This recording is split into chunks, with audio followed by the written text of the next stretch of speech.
तो पिछले एपिसोड में सब लोगों ने ग्रुप स्टडी करने का प्लान बनाया था। इसके बाद वो सब लोग एक रेस्टोरेंट में आते हैं जहां ओसामी काफ़ी उतावला हो रहा था।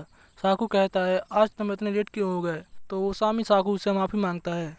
फिर वो उन दोनों से पूछता है आप लोग क्या ऑर्डर कर रहे हैं। तो वारू शर्माते हुए कहती है मैं सैंडविच ऑर्डर कर रही हूँ। वागरी काफ़ी ज़्यादा कन्फ्यूज थी, इसलिए वो रेंतारो से पूछती है। इसके बाद वो दोनों पास्ता खाने का डिसाइड करते हैं और रेंतारो के दोस्त ये सब देखकर काफ़ी ज़्यादा खुश हो रहे होते हैं। फिर ओसामी एक्साइटेड होते हुए कहता है कि आज हम लोग जम के खाना खाएंगे और खूब जम के पढ़ाई करेंगे। बागरी भी इसके लिए एक्साइटेड होने लगती है क्योंकि सबको पता है बागरी को खाना कितना ज़्यादा पसंद है।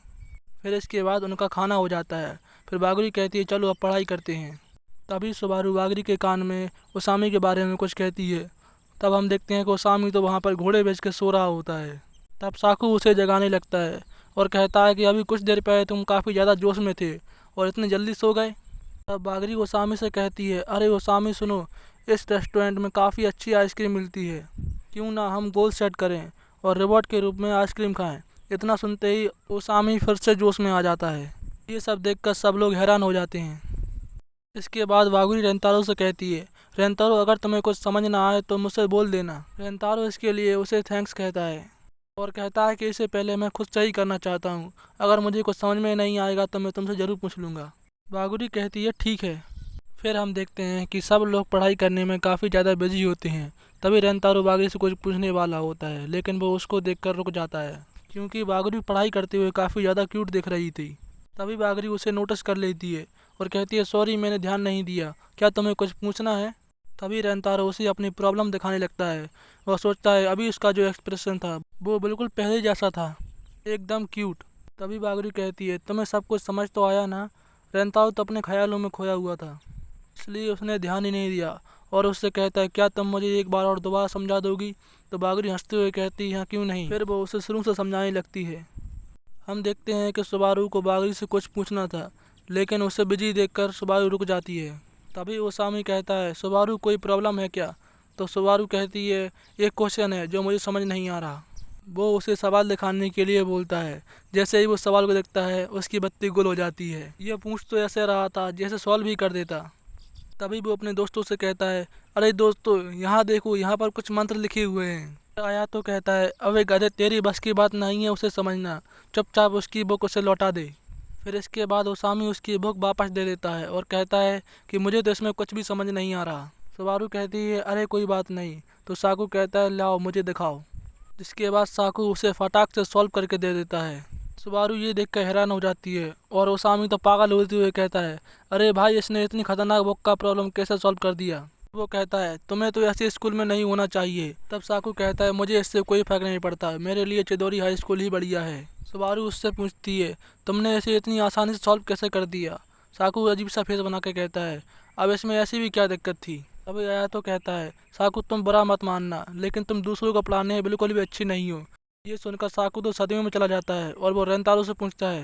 रेंतारो उससे कहता है इसमें तुम्हारी कोई गलती नहीं है, हम लोग ही इतने स्टूपिड हैं।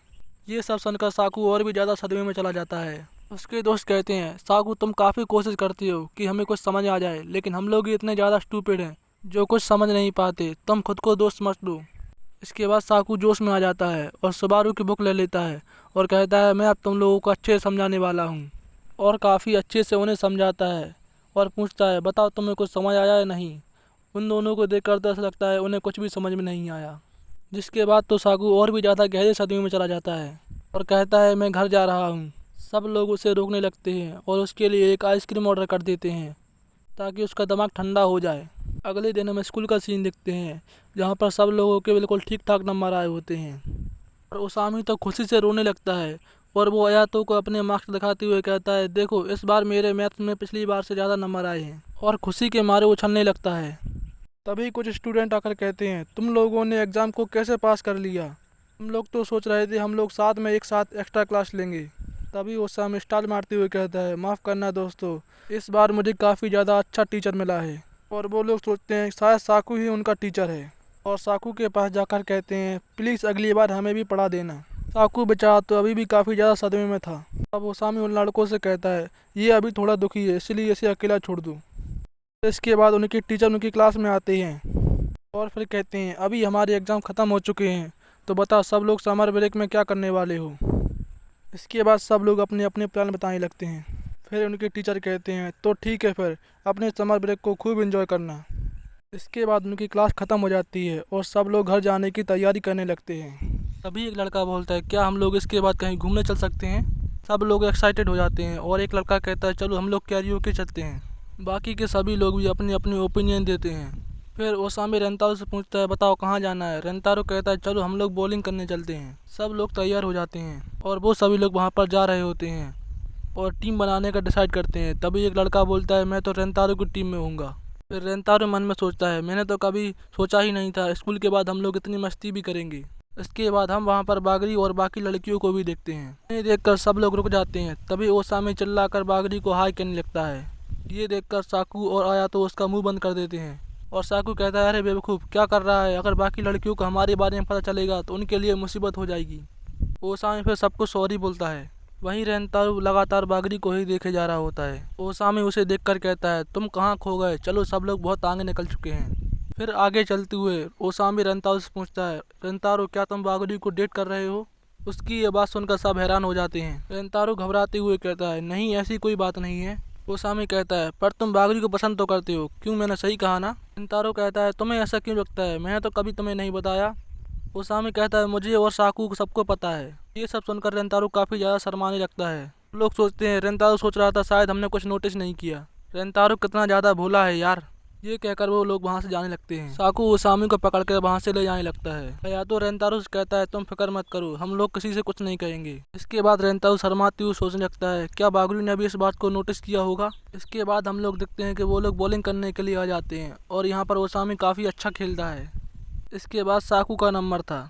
सब लोग सोचते हैं कि साकू इसमें पक्का बेकार होगा, लेकिन साकू यहाँ पर स्ट्राइक कर देता है। उनमें से एक बंदा कहता है मुझे तो इसको देखकर काफ़ी ज़्यादा जलन हो रही है, ये दिखने में अच्छा है, पढ़ने में अच्छा है, स्पोर्ट्स में भी अच्छा है, क्या ऐसा कुछ नहीं है जिसमें ये अच्छा ना हो। तभी ओसामी कहता है एक चीज़ है जिसमें ये अच्छा नहीं है, वीडियो गेम खेलने में। तो सुनकर वो लोग खुश हो जाते हैं। फिर हम देखते हैं कि रेंतारो का नंबर आता है, जहाँ पर रेंतारो का खेलने में बिल्कुल भी मन नहीं होता है। उसका ध्यान ओसामी की बातों पर था। इसके बाद वो गेंद को बहुत धीरे से फेंकता है और कहता है माफ़ करना दोस्तों, मैं नहीं खेल पाऊंगा। ओसामी की टीम कहती है ऐसा तुम लोग हारने वाले हो, क्योंकि उनके बीच पार्टी देने की बेट लगी हुई होती है। जो भी जीतेगा वो सबको आइसक्रीम पार्टी देगा। रेंतारो वहाँ से चला जाता है। यहाँ पर वो ओसामी की उन्हीं बातों को सोचने लगता है जो उसने वहाँ पर कही थी। सोचता है वैसे भी ये ज़रूरी नहीं कि हम लोग डेट करें, मेरे लिए तो बागरी की स्माइल ही काफ़ी है।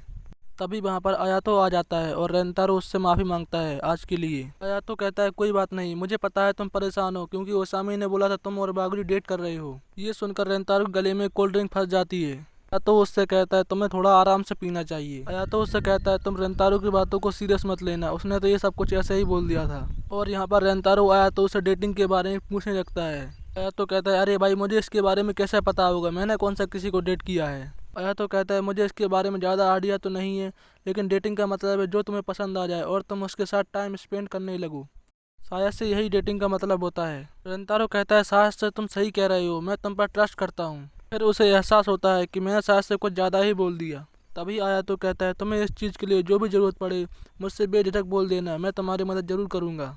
ये सुनकर रेंतारो खुश होकर कहता है तुम्हारा शुक्रिया। तभी एक लड़का उन दोनों को वहाँ पर बुलाने लगता है और यहाँ पर रेंतारो दूसरी टीम का स्कोर देखकर काफ़ी ज़्यादा परेशान हो जाता है। तभी आयातो कहता है ओसामी ने आज जो कुछ ये बकवास की है चलो उसका बदला लेते हैं, तुम्हें क्या लगता है। रेंतारो भी यहाँ पर एक्साइटेड होते हुए कहता है चलो तो फिर ऐसा ही करते हैं। इसके बाद हमें रेंतारो के घर का सीन दिखाया जाता है, जहाँ पर रेंतारो नहा कर आया होता है।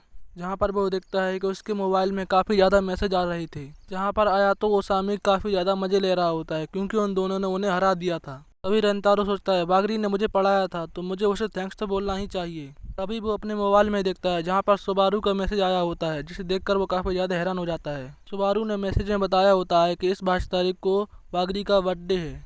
और इस सरप्राइज के साथ ये एपिसोड यहीं पर ख़त्म हो जाता है।